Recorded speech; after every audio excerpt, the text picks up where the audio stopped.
Prime Minister engages Grenadians in the diaspora on government's management of the economy in the face of COVID-19. Details to this story and more in the National Report.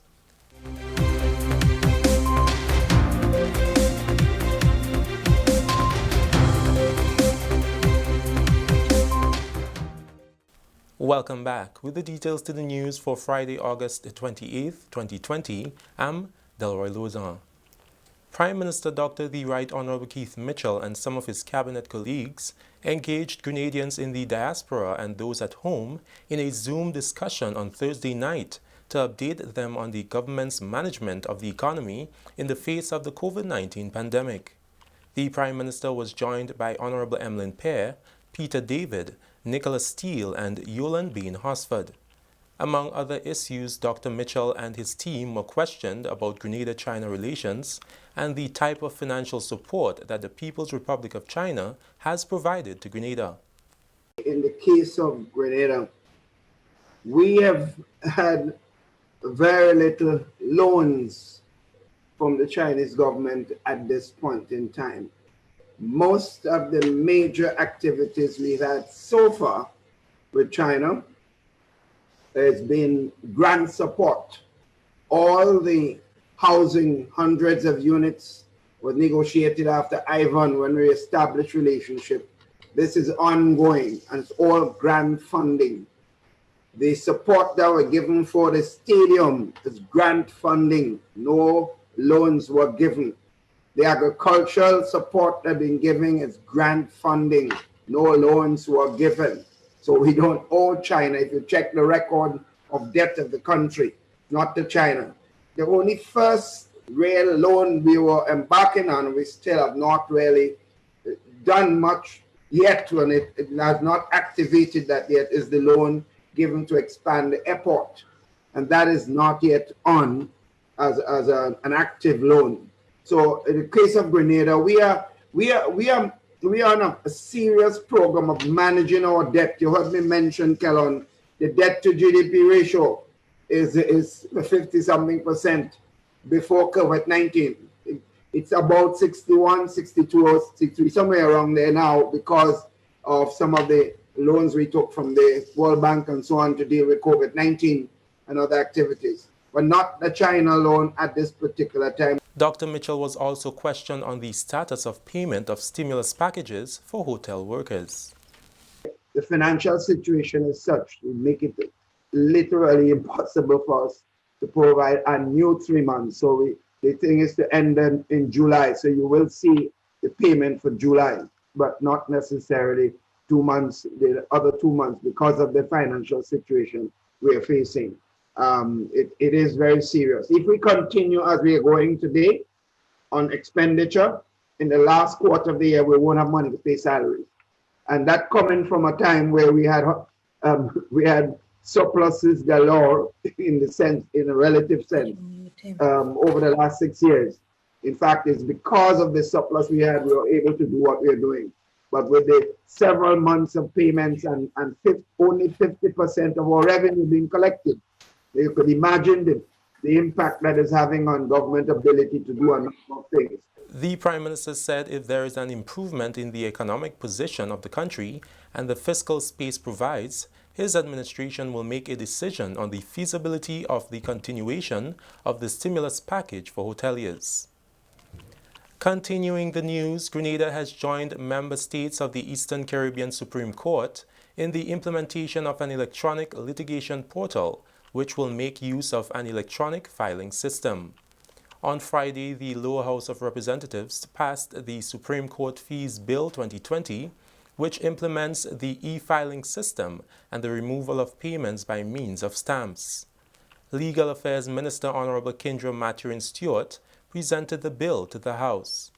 She explained that payments and fees can now be made by use of credit or debit card and checks. Minister Maturin-Stewart is convinced that the new portal will change the way the court and legal practitioners do business. Will eliminate the requirement for documents to be filed on paper. It means, therefore, Mr. Speaker, that at any time, anywhere in the world, court documents can now be filed electronically.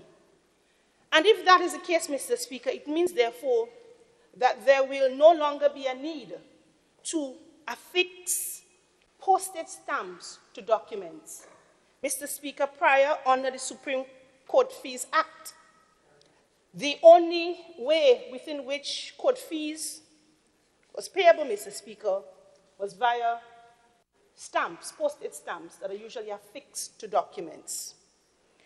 Mr. Speaker, if you look at Clause 4 of the bill, it provides for now the payment of court fees and other percentages and associated costs by means other than by stamps. The implementation of this new system holds tremendous benefits for the legal system in Grenada and augurs well for the effective administration of justice, even in the face of disasters. Once we have a mechanism where court documents can be filed electronically, Mr. Speaker, that would seriously impact the way in which our courts and within which how things are administered. Mr. Speaker, as you know, we are also into the 2020 hurricane season. And of course, during this time, Mr. Speaker, an electronical system can be very important or extremely important in the event that Grenada is affected by a natural disaster. Foreign Affairs Minister Honorable Peter David gave support to the bill. He is happy to be a part of a system that is modernizing. We are moving toward the elimination of paperwork in all of these processes, because it eliminates the need for filing physical papers in court. It's now in the thing that us old folks don't really understand, but we know the thing called cloud. Everything is out in the cloud, and the lawyers can go access it and pull it down in their computer and then do their work without files. So no longer will you see lawyers walk into court with files, you see them walk into court with a computer, as we see our colleagues here. So I want to commend the ministry for that. It also, Mr. Speaker, deals with the question of storage. Persons who go to, and I hope it expands into other areas of the registry, because when you go to the registry now, it's stacks and stacks of paper. And I'm talking about land deeds and other things. I know the Ministry of Agriculture is moving in that direction. The registry is moving in that direction. This here, Mr. Speaker, must be commended. This is the National Report. The news will continue in just a moment. Protect yourself and our community from COVID-19. Wash your hands frequently with soap and water for at least 20 seconds. If soap and water are not available, use an alcohol-based hand sanitizer with at least 70% alcohol. Use a tissue when blowing your nose, sneezing, or coughing. Immediately discard the tissue properly and wash or sanitize your hands. Avoid close contact with people who are sick. Let's do our part to ensure that each and every Grenadian remains healthy. To stay up to date, visit the Government of Grenada's webpage or the Ministry of Health's Facebook page. For more information, contact the Ministry of Health's hotline by calling 53-VIRUS. This has been a public service announcement brought to you by the Ministry of Health. Welcome back. Grenada currently has 7 active CBI projects on the ground. That's according to Mr. Percival Clouden, Chief Executive Officer of the Citizenship by Investment Program.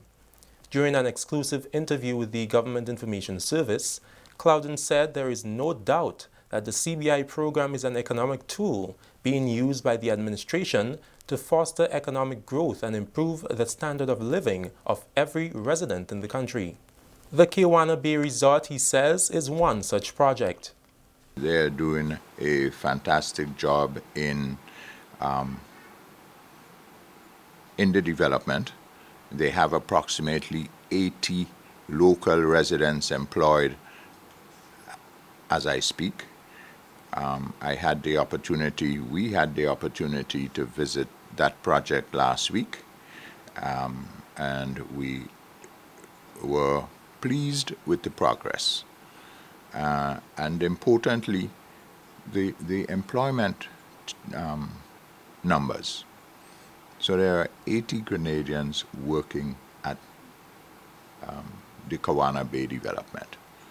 That provides cash flow for families and residents. They shop, they have an opportunity now to send their children to school, universities, build houses, buy cars, and all the good things that happen when a family member or members are at work.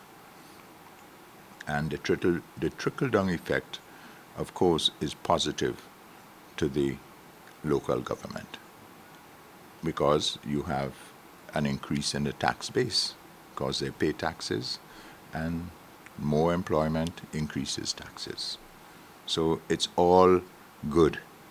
The Citizenship by Investment program encourages investors from around the world: China, Vietnam, India, Nigeria, South Africa, and Australia, to name a few. Finally, in the news, Prime Minister and Minister for Finance, Dr. the Right Honorable Keith Mitchell, met recently with social partners, which included representatives of the business community, NGOs, the religious community, and the trade union movement. There were close to 30 representatives at the meeting, which was called to bring the social partners up to date with the fiscal situation and the need for the COVID-19 control bill. The Permanent Secretary in the Ministry of Finance and her technical team presented a report on Grenada's fiscal situation. It was pointed out that because of the substantial amount of money government has paid out in stimulus packages to various sectors, while faced with a roughly 40% decrease in revenue collection, our collection of revenue will be over $180 million less than the original projection. A recommendation was made to Cabinet, which was accepted, for an adjustment to the expenditure of various ministries to ensure they do not run into further fiscal problems. There was also a presentation on the COVID-19 control bill by Attorney General Darshan Ramdhani.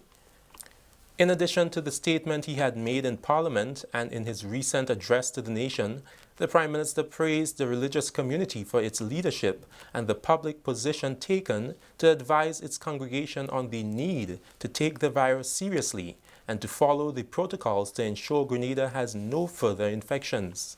The current number of infections remains at 24, with no new COVID-19 cases since July 22nd. Dr. Mitchell stressed that the government believes in the necessity of this message because if there is a second wave of infection, as is the case with Trinidad and Tobago, government will be forced to lock down the country again, and that will cause pain and hardship to all sectors of society. That story concludes the National Report for Friday, 28th August 2020. Recapping the headline: Prime Minister engages Grenadians in the diaspora on government's management of the economy in the face of COVID-19. That's all from us here at the newsroom. On behalf of all who made this newscast possible, management and staff of the Government Information Service, I'm Delroy Louzan, thanking you for joining us. We'll see you next time.